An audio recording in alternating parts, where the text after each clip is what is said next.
Hey, so amazing. You see how they playing?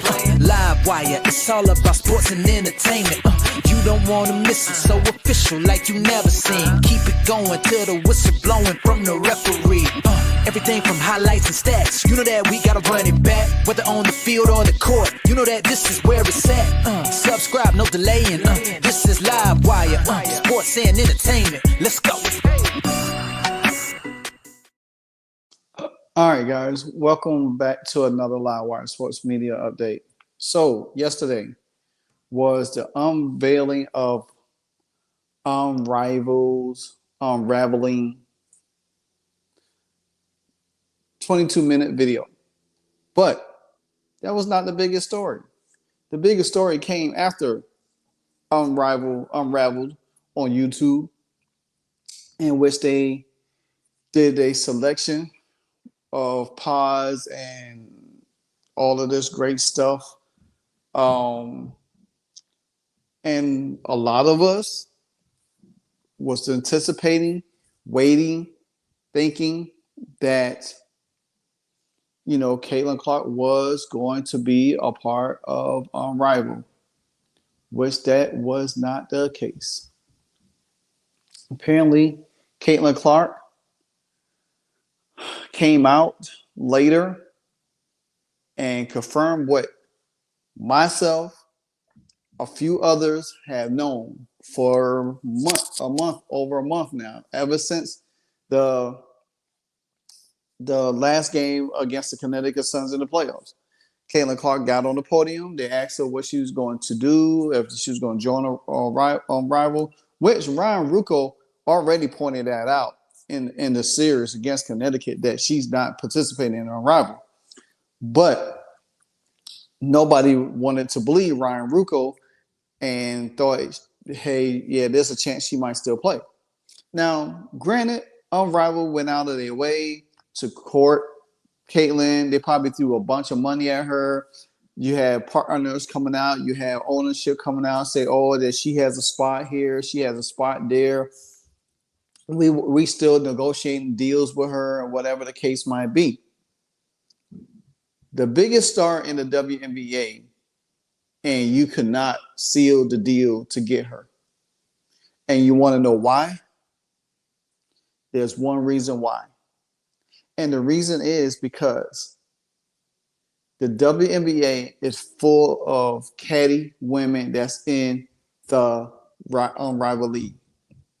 You got Alyssa Thomas, Dejanay Carrington, Marina Mabrey. You got Angel Reese. You got Breonna Stewart herself. You got all these women in here that does not appreciate what Caitlin Clark brought to the W this year. But then you want to turn around and use her marketability, her status quo to promote your league. Now, you've been stringing us along for these months, throwing up little signs, little signals here about Caitlin Clark. Then you even did a promo of this 11 a.m. to 11:22, which is 22 is for Caitlin Clark. Had us all thinking that, hey, oh, you know what? They're going to make an announcement. Then you went from 30 to 36 roster spots. And then you started just putting names in there like that's supposed to change things. Then you went out and signed Lexi Hall. Then you went outside Leo Boston. Then you had Kate Martin. Because you figured that, hey, we could do all of this. We could get Caitlin Clark. Nah, not happening.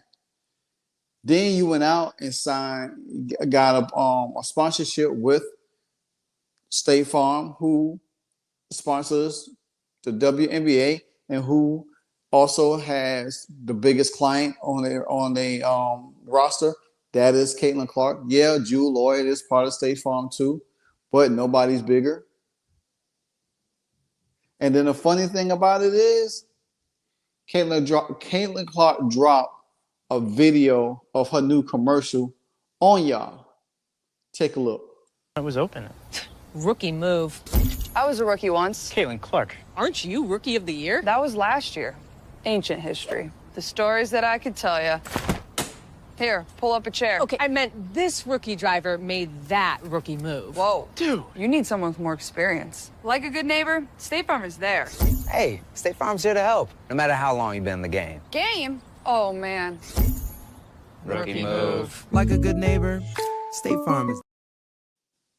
All right, so you seen her commercial, which I think it was pretty cool, pretty cute of her. You know, her and Jake from State Farm, they have been pretty tight. You know, all the way back to her Iowa days, and you know her getting drafted at the W, and then he showed up at the All-Star event, and I'm sure he's going to be there this year when the All-Star event is in Indianapolis. But it's cool, and like she said, she was a rookie once. That's ancient history. And if you really listen to her commercial, you could tell it's like she's taking a slight dig at the W and the players in the W. Because they say, well, hey, ain't you was rookie of the year once? Hey, that's ancient history. You know, she could say, well, I have stories I could tell you. Pull out a chair, take a seat. So she's going to say, hey, I got a lot to tell you about this, my rookie year, and what has transpired in my rookie year. You know what I'm saying? So that's just a slight little dig towards the W on that right there. I like it, and it's cute. Now, I ain't worrying about her acting because it's a commercial, so it's not much acting you need to do. But nevertheless, Unrivaled thought they was going to come out and roll this nonsense out in order to capture Caitlin Clark. And then they left 2 wild card spots open, in which we all thought that the wild card spots was going to be Caitlin Clark or Angel Wilson or Sabrina Nescu. But here you go. In pod 1, you got Arike Umawale, Chelsea Gray, Jackie Young, Drew Lloyd, Kelsey Plum, and Skylar Diggins. That's a hell of a roster right there. Part B is dumb. You got Brittany Sykes, Courtney Vandersloot, Courtney Williams, Jordan Canada, Natasha Cloud, and Tiffany Hayes. Part C, you got Alicia Gray, Dejanay Carrington, Khalil Copper, Kayla McBride, Marina Mabry, and Ryan Howard. Now that's crazy because if you think about this, Kayla McBride and Marina Mabry got into it in the playoffs, and then you got Dejanay Carrington there. Then you got Part D: Kate Martin, Lexi Hall, Ray Burrell, Raquel Jackson, and 2 wild cards. That's how it reads. Part E, you got Aaliyah Boston, Angel Reese, Alyssa Thomas, Brianna Stewart, Nafisha Collins, Sanchez Sabri. Then you got Part F, you have Aaliyah Elwitz, Aja Stevenson, Brittany Griner, De'Erica Hamby, and Shakira Austin, and Stephanie Dawson.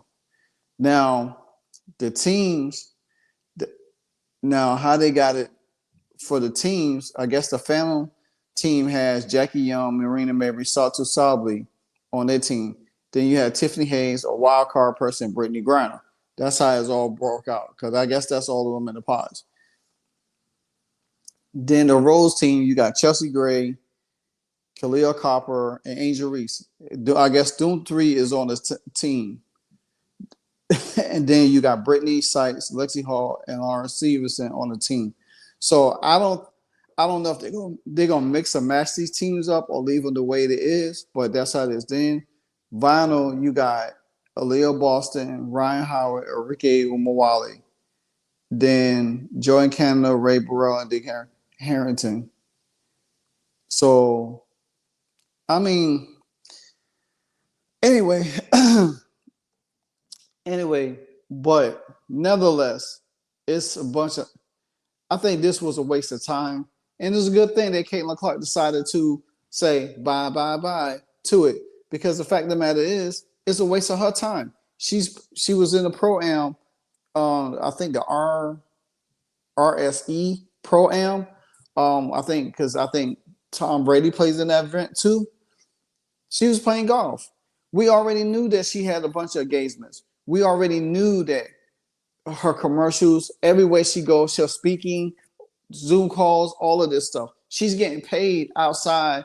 She doesn't need Unrivaled to pay her. She's making more. She's probably making more money showing up to every event more than anybody that's making it in a Unrivaled right now. And the fact that Unrivaled thought they could have tricked us into thinking that Caitlin Clark is going to be there, it's just going to show that Caitlin Clark is more smarter than you think. Now, Caitlin Clark did, like I said, she did offer a statement about, her representative offered a statement about her not playing, and here it is. It says that in a favorite star guard, Caitlin Clark will not participate in a 3-on-3 league Unrivaled in the inaugural season. A source with the knowledge of the situation told ESPN on Wednesday. Unrivaled announced the players will be on its 16 players will be on its 16 Wednesday, but they will also still have 2 wildcard spots to fill to complete the 36 players who will make the league. Now, my thing is this here. You knew good and well that you didn't even have 36 players, and you was just holding that spot to say, well, Caitlin is going to be in there. Then if you look at it, doing rosters is trash if she's in one of those wild card brackets. You look at it. Look at it for a standpoint. The first wild card part, it will be Natasha Cloud and Shakira Austin. Now, Natasha Cloud and Clayton would have probably be good, but I don't know nothing about no Shakira Austin. Then you look at the next one, Tiffany Hayes and Brittany Griner with Caitlin Clark. Come on. So you really was gonna put her in a pod or a team up with that mess? She wouldn't even have a chance to be competitive. And I'll probably think Caitlin probably look at that trash and say, "Nah, I'm good." She probably like, "Nah, I'm good," and I do believe she would be good. But nevertheless, I'm glad that she decided not to come. I'm glad she decided not to participate because she doesn't need it. She could focus on being better, because the thing about it is the Indiana Fever are pretty much going to set themselves up to go for a WNBA title in 2025. Make no mistake about it. And for whoever think that they not, you hear what I'm telling you first. The Indiana Fever will be playing for the WNBA title in 2025.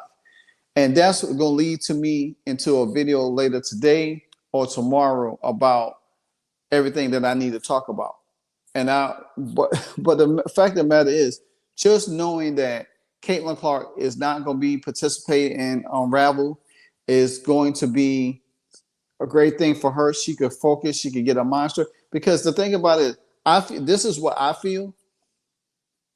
Now, Aaliyah Boston and Lexi Hall, it might help them a little bit with repetition or whatever to keep Aaliyah Boston in shape, because she didn't come in shape last year. So that's helpful. I think Caitlin Clark has her own training routine. I think she goes by her business a whole different way. You already got Kelsey Mitchell over there playing overseas. You already got Dantas playing overseas. You got Christy Wallace playing overseas. And you got Salta Sably, she's playing over there right now. So this is the best thing Caitlin Clark could do for herself right now. The best thing, go to these engagements, play a little golf, wind down, get your mind right. Because the fact of the matter is, she's gonna come, like Flazia Johnson would say, she's gonna come out of the beast. And just to sit back and watch the idiotic foolishness of Unrivaled try to pull this nonsense off, it was pretty tasteful and classless because they knew good and well they didn't have Caitlin Clark. They knew, me personally, I think Caitlin Clark been told them no a long time ago, and they just wanted to drag it out for clicks and likes. And that's why I kept saying Caitlin Clark already told people no a long time ago. People just didn't listen to her.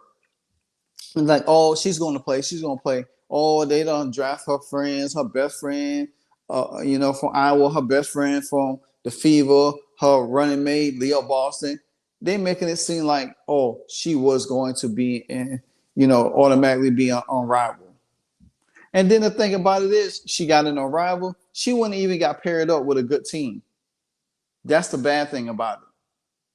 She wouldn't even got paired up with a good team. They probably would have put her with a suck team just to try to embarrass her out there. But you got her out there getting you views, money, all of that stuff. Well, guess what? Good luck in your inaugural season. You know what I'm saying? Because the fact of the matter is that now that Caitlin is not there, Caitlin can focus on other things. But for the Unraveled League, the saga is over. I'm glad. I'm glad we don't have to talk about Unrivaled. They already made TV schedules, I think 2 games, 2 nights or whatever on each channel. So, yeah, oh my gosh. I think I'm going to tune in the first night just because I want to see how bad it looks. Yeah, I'm going to go and do that. All right. Continue to like, comment, subscribe. I'm on my way to 7,000. Keep them subscribes up. Keep them likes hitting. And I'll keep bringing you great content. Until then, this is your boy, Live Wild Sports Media. And I'm out. Hey, so amazing. You see how they playing? Live wire, it's all about sports and entertainment. You don't want to miss it, so official like you never seen. Keep it going till the whistle blowing from the referee. Everything from highlights and stats. You know that we gotta run it back, whether on the field or the court. You know that this is where it's at. Subscribe, no delaying. This is Live Wire, sports and entertainment. Let's go.